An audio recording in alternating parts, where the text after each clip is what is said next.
be good. First year? Yeah, so let's dive into your first year overseas playing pro basketball. Where'd you go? Plus and minuses. Just give all the details. Okay? Okay. Let's get into it. You gotta All take a right. little sip after that. So- Before this one.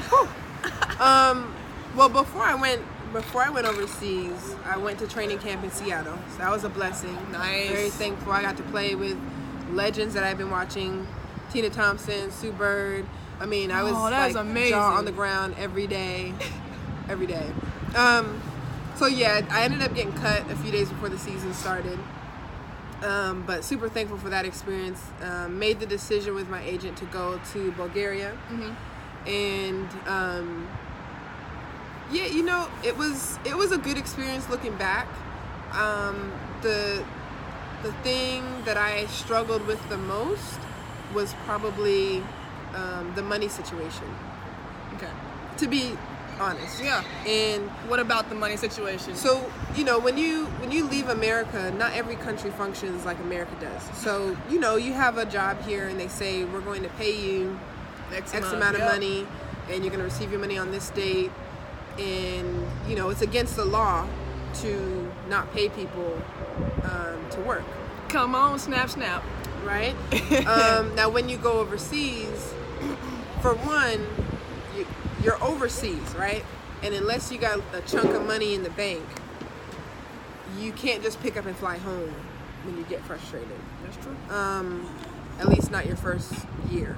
So you get out there, you have this agreement with the team, and you have to understand that when you go to certain parts of the world, their government is not necessarily functioning the same way as our government. So if they say they're going to pay you and they happen to be 3 weeks late, nobody's coming after them.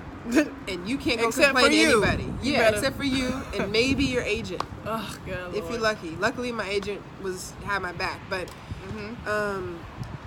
that was the toughest part, is that, you know, we were undefeated up until Stressful, like, February. So trying to that's get from paid. yeah. Doing all this work. Yeah, from October to February, practicing 2-3 times a day, you know. And so when you're putting out that much energy, and this is your job, and you taking it very seriously, and the organization either doesn't have the funds or just isn't paying you at the time, it's a common thing that happens overseas. Yeah, that's and true. so they could be, you know, a whole month late, or they could pay you and say, hey, we don't have enough right now, so here's half of your paycheck.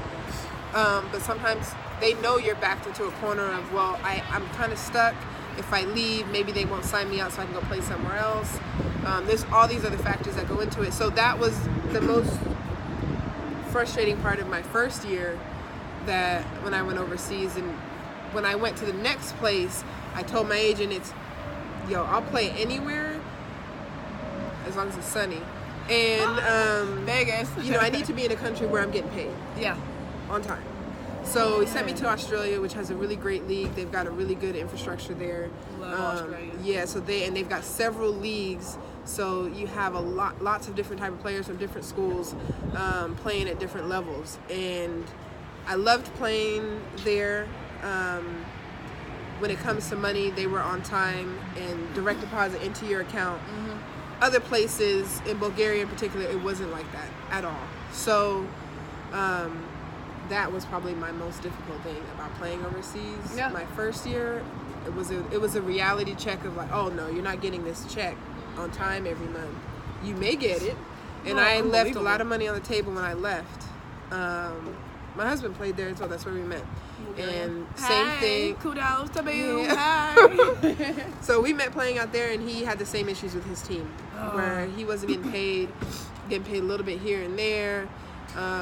Was he on the men's team of the same city? No, Or so different cities. So he was in the same city, different organization. Oh, okay, cool. Yeah, our men's team was in a different city, in the capital city.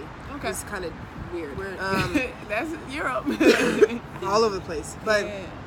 yeah, just be prepared mentally that depending on where you go, you may have some struggles when it comes to finance, and it may not be something your agent can snap their fingers and fix, because it's, unfortunately, it does happen a lot of Quite a lot, yeah.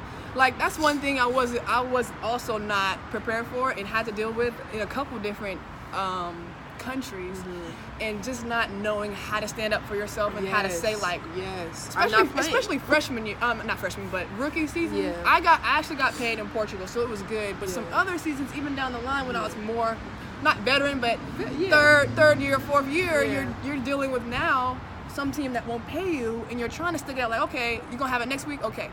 And it's a snowball effect. It gets to the point where you're two months late, and you're like, okay, this isn't cool. Like, and then you're thinking about, oh, I can't stop now because I don't want to mess up my stats. Exactly. Because I won't get picked up after Christmas or next season. That's total BS. That's crap. But it's like you got to understand how to stand up for yourself in those situations. Put the foot down. I'm not gonna practice if I don't have my money. They really want you to play chicken. Yeah, they do. You have to. And we're gonna have a whole other video and podcast on pro basketball and how the ins and out of overseas and having an agent, all that stuff, and being on your own. But yeah, we definitely got some more insight for you guys on that. We got lots of juice when it comes to that. So, really quickly, tell them what you're doing now, the organization with New Zealand, and then shout out your Instagram, all that stuff, so they can find you and follow you. All right. So right now I'm running